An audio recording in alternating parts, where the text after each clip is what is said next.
Hello, it's 501 week number one. You've made it. Hopefully, you already looked at the overview video. If not, then head that way or that way. It's like a scarecrow thing. Um, Look at the Start Here page. Look at that. Hopefully, you've reviewed the School of Ed overview, the syllabus, all the things you know about your book. You watched the intro video, and we're here in week one. So each week you're going to have a specific Google tool that you're going to be focused on, that we're all going to be focused on, not just you, we.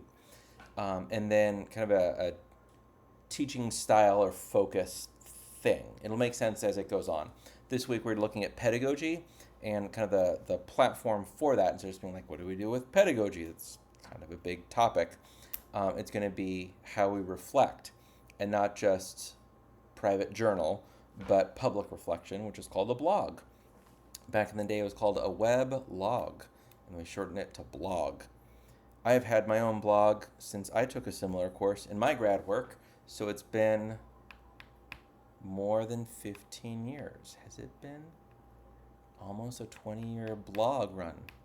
And I've had waves where I'm blogging like every week. I've had waves where I just embed presentations I've given. Here's the Google Slides.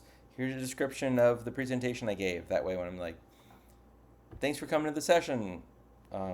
Here's resources. It's a blog post.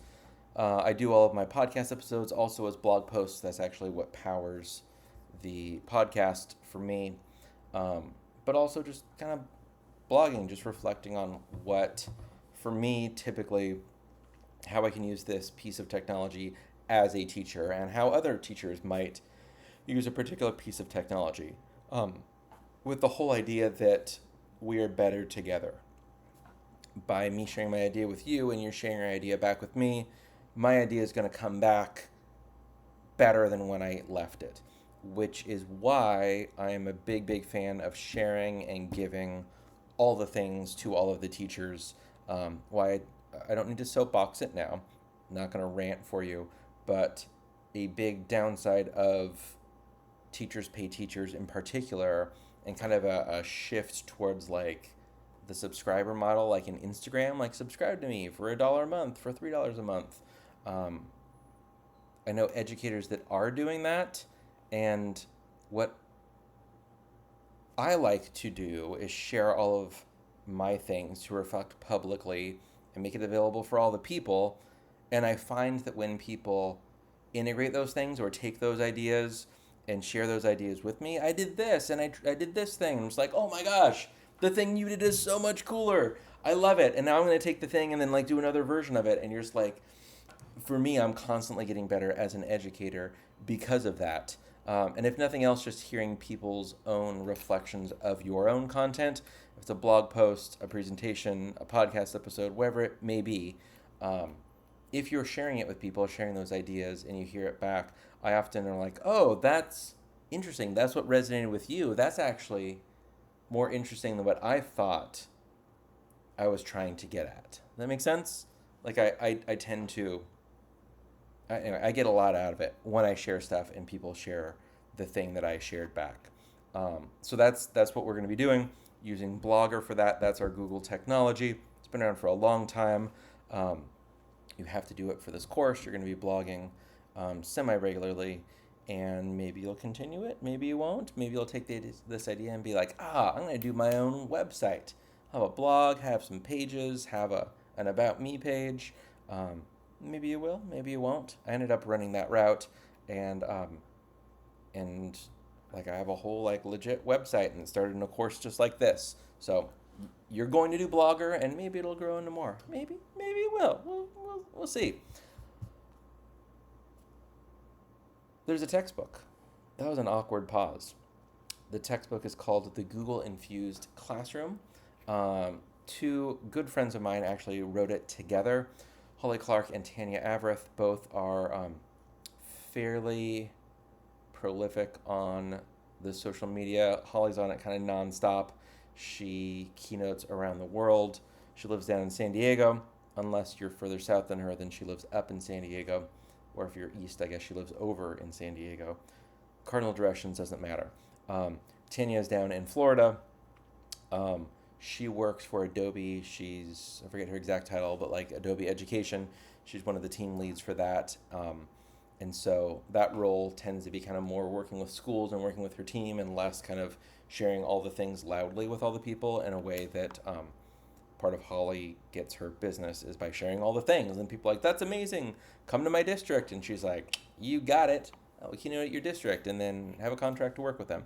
So the point is that she very intentionally and very consistently shares great resources. So Holly's a great follow on all the things. You'll learn a ton from her just daily, and you'll also learn a ton from her if you read your textbook, which you're supposed to do. No comment on what I have done as a student with various textbooks over the years. This is a good one. I'm actually genuinely excited about this book. There's 2 videos in the week 1 where Holly and Tanya actually welcome you to 501. I actually went through with an older version of this course, and Tanya and I went through each week with you, and we kind of picked a theme and talked through it, and the course has changed enough that those videos no longer make sense, but we actually got both of them to come back and do a welcome to kind of how you're going to use this book that they wrote in this course. Super cool. Like, how cool is that? It's like a meet the authors just for you. So for sure, check those out. They're decently small, and they're meant for you. Also in week 1, there's a survey. Do that, please. You're going to go through like the first 30 pages or so of the book. It's a pretty quick read. You're always each week going to add something to the Jamboard. It's kind of a shared wall with Post-it notes. And intentionally, it's going to be pretty messy with other courses in there because it feels more exciting to me to see a bunch of ideas there instead of like, here's the one group sharing the one thing. And so you'll be like, is this the right one? Yes, it is the right one. So add your own Post-it note. You can look at other ones, not just from your classmates in this course, in this section, but over the last year or so, maybe more. There's an example for you on the week 1 page of how you might view it. Please add your name. Add your name so that I know who it is. If you don't know about Google Jamboard, you can watch a little video. Google Jamboard, by the way, is going away in October, and I just forgot what I want to recommend to you. FigJam, there it is. Get it? Because like jam boards, and then Fig is a type of jam. The organization is FigJam. It is free for educators. It's paid for institution and enterprise licensing, but educators will always be free. A lot of people actually already prefer FigJam to Google Jamboard. So if you're going to start using one on your own, FigJam is what you would want to use like this coming fall with your students. End of week 1. One thing you're going to do week after week after week is slowly kind of chip away at the Google Educator Level 1 certification. So this week, the goal, and self-paced, please don't wait until week 8 and cram for all 8 units, or however many units they're going to be. I don't have those memorized. But this week, take a look at units 1 and 2. It's pretty straightforward. Unit 1 is like getting ready to use technology in the classroom. You have to do this. And then Unit 2 is expanding your access to learning, and so it's being a connected educator, right? So like following Holly on Instagram, on Twitter, on TikTok, like that's a way to build out kind of your learning network, and that's what Google has done. So for any educator, if you want to be a Google Certified Educator Level 1, you're going to go through these units, watch them. There's estimated times. If you look at this and you're like, this is super easy, you can go through it quicker. If it's all brand new, it gives you about how many minutes you're going to be spending per unit. And if you're like, I know none of this, those minutes are how long it takes kind of if you know none of it. If you're like, I know all of this, you're going to be able to go quicker through it. So those are the first 2 units.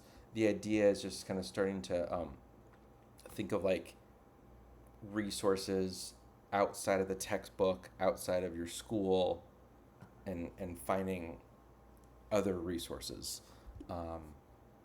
Weeks 1 and 2 are pretty straightforward for that. The assignment this week is creating a blog. So you're going to use Blogger. I recommend using just your Concordia account. It's a Google account. Click sign in with Google, create the blog, share the blog. It's like a really straightforward rubric. Do you have a page? Yes. Is it customized? Yes. Does it have a title? Yes. And do you have a blog post? Great. Make sure there are no grammar errors. Make sure APA is correct. And like, it's a pretty straightforward way to get 20 points in this course. The one thing I will caution you about is make sure you have the public page. The easiest way to know that it's public and not like your internal my blog, I'm editing it, is to copy it, and before you submit it to me, open an incognito window. So it's just, if you're in Chrome, File, New Incognito Window. If you're on a Mac, Command-Shift-N. If you're in Safari, it's File, New Private Window, paste, hit return, and if you can see the blog posts, great. If you cannot, then you've probably copied like blogger.com/edit. If you share with me a link that says blogger.com/edit, I will not be able to view it. It should be something like blogger.com/ the name of your blog / week 1 / welcome, here I am .html or something.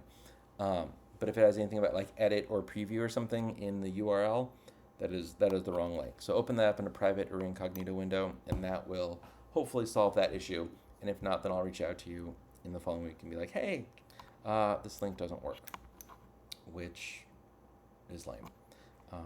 And that is all. That's what's going on this week. Later, we're going to be talking about just so much more stuff. The one thing that comes to mind right now, completely out of nowhere, but that has come up a lot with various humans that love education like I do, is an app called Suno, S-U-N-O. Suno.com is a generative AI platform. If you log in on a desktop, mobile is kind of weird. Mobile like prompts you to pay. Don't pay for any of the things I'm ever going to share with you. Web, just sign in with your Google account, give it a prompt, and it goes text to music. It writes the lyrics. You can specify the genre. You can specify the beats per minute. If you don't know what beats per minute means, don't include it. If you do, you can.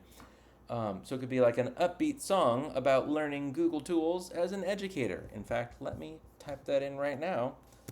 Upbeat rock song about learning Google tools as an educator. I'm going to click create. Oh, it's making me log in. I'm not logged in. This is awkward. You're going to watch me do that. That was quick. And, all right, it's creating. Let's see how long it takes. 1, 2, 3. It always gives you, there it is. There's the song. It gives you 2 versions of it. It's called Tech Tools. I didn't put much thought into that prompt. It's still spinning. It has me art. And I'll link to this in the announcements. It's going to be weird to hear it right now. I'm an educator on a mission, got my Google tools in tow, teaching these young minds, yeah, I'm ready to go, G Suite like a beast, docs and slides in my stride, gonna revolutionize. Yeah, all right, let's listen to the other one. You always get a second one. Oh, the other one's still spinning, that's weird. Anyway, it just wrote a whole song. That's not a person singing. That was AI generated, all the lyrics, and it's like, educator on a mission, got my Google tools in tow. Like, come on, that's good stuff. Here's the other one. I'm an educator on a mission, got my Google tools in tow, teaching these young minds, yeah, I'm ready to go, G-Suite like a beast, docs and slides in my stride, gonna revolutionize the classroom. Haha, that's awesome. Yeah, those are 2 new songs. Like, how cool is that? I don't know. Will I make a song for you each week? Maybe, maybe not. We'll see. I could. You could. You could write one. You could actually take what you've learned. You can have Suno create your own lyrics for you, or you can actually feed it lyrics. So maybe you write your own song lyrics and say, like, here's my reflection from week 1. Learned about Blogger, this, and that. Maybe use ChatGPT to help you write the lyrics. Paste them into Suno. Because Suno doesn't give you revisions. It's just like, here's the song, it's done. So share your reflection. It'll write a song for you, and by the end of this course, you'll have 8 songs. Release your own EP. That's a full album, actually, not even an EP. Release your own album. It'll be like My Time in 501. It's not a catchy title. Maybe that's why my rock band never got signed. Didn't write good album titles. I don't know. Anyway, Suno is amazing. It's totally free. You could be doing this for this course. You could be doing it for like every lesson you teach with your students.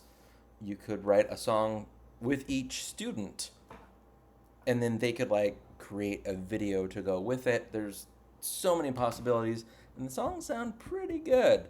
You don't get to do much beyond it to change it. It's just like you get what you get, and you don't get upset. But how awesome is that I just got 2 songs about using Google Tools? I think the answer is pretty awesome. So anyway, wanted to share that with you. We'll talk more about AI in education in week 7, but there's so much to dig into, so much to unpack, and things genuinely are changing week to week that I'll always try and throw a little bit of AI through an education lens in for these videos for you. So that's what you've got for week 1. It's one of our longer videos. Where are we? 16 minutes. I'll try to make them quicker than that, but there's so much to cover now that you kind of know the plan of how a template works week to week. Week 2 is going to go a little bit faster and be like, oh yeah, I've got it. I know how this all goes. So enjoy week 1. Reach out with any questions. Make sure those Blogger links are public, and enjoy.